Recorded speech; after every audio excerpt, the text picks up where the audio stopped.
कुछ रिसर्चर्स का कहना है कि हार्ट माउंटेन लैंडस्लाइड पूरी तरह किसी गैस पर तैरती नहीं थी, बल्कि उन्होंने ये थियोरी रखी कि चोटियों के नीचे बारीक पत्थर के झर्रात जमा होने लगे थे, और जब वो CO2 के साथ मिलते हैं तो वो पत्थर एक तरह के तरल फ्लूइड की तरह बिहेव करने लगते हैं। इसी प्रोसेस में जो फ्रिक्शन पहाड़ को अपनी जगह रोके हुए था, वो अचानक कम हो जाता है, और फिर पूरी की पूरी माउंटेन स्लैब एक फिसलनदार परत पर सर्फ करते हुए नीचे उतर जाती है।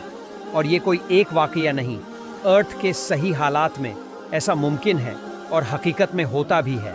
पर्वत सरकते हैं, धरती हिलती है, और सब कुछ अल्लाह के हुक्म से चलता है। अब सुनो, कुरान क्या कहता है, और तू पहाड़ों को देखेगा तो समझेगा कि ये जमे हुए हैं, लेकिन वो चल रहे होंगे जैसे बादल चलते हैं। ये अल्लाह की सनात, क्राफ्ट्समैनशिप है, जिसने हर चीज़ को बेहतरीन तर्ज पर मुकम्मल किया। सूरह नम्ल आयत 88। तू सोचता है पहाड़ जमे हुए हैं, मगर अल्लाह ने उन्हें हरकत में डाल दिया है, ऐसे तरीके से कि तू महसूस भी ना कर सके। ये सिर्फ ज़मीन नहीं हिलती, यकीन भी हिलता है। जब मधुमक्खी किसी पौधे से रस, नेक्टर इकट्ठा करती है तो वो उसे निगलकर एक खास स्टमक, हनी स्टमक में जमा करती है।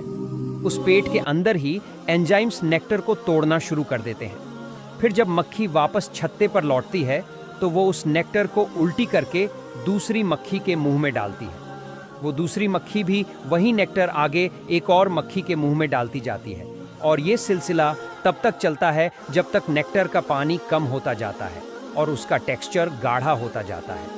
आखिर में यही गाढ़ा रस शहद बन जाता है, एक ऐसा शहद जिसमें हीलिंग भी है और नरिशमेंट भी।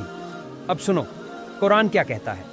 और तेरे रब ने मधुमक्खी को वही इल्हाम की कि तू पहाड़ों, दरख्तों और इंसानों के बनाए छप्परों में घर बना, फिर हर किस्म के फलों से रस चूस और अपने रब के रास्तों पर आजमाई हुई राहों पर चल। उनके पेट से एक शरबत, रस निकलता है जिसमें लोगों के लिए शिफा है। सुभान अल्लाह। आज साइंस हमें बताती है कि शहद कैसे बनता है, लेकिन कुरान ने 1400 साल पहले उसका जिक्र उस अंदाज में किया जिसमें इल्म भी है और हिदायत भी।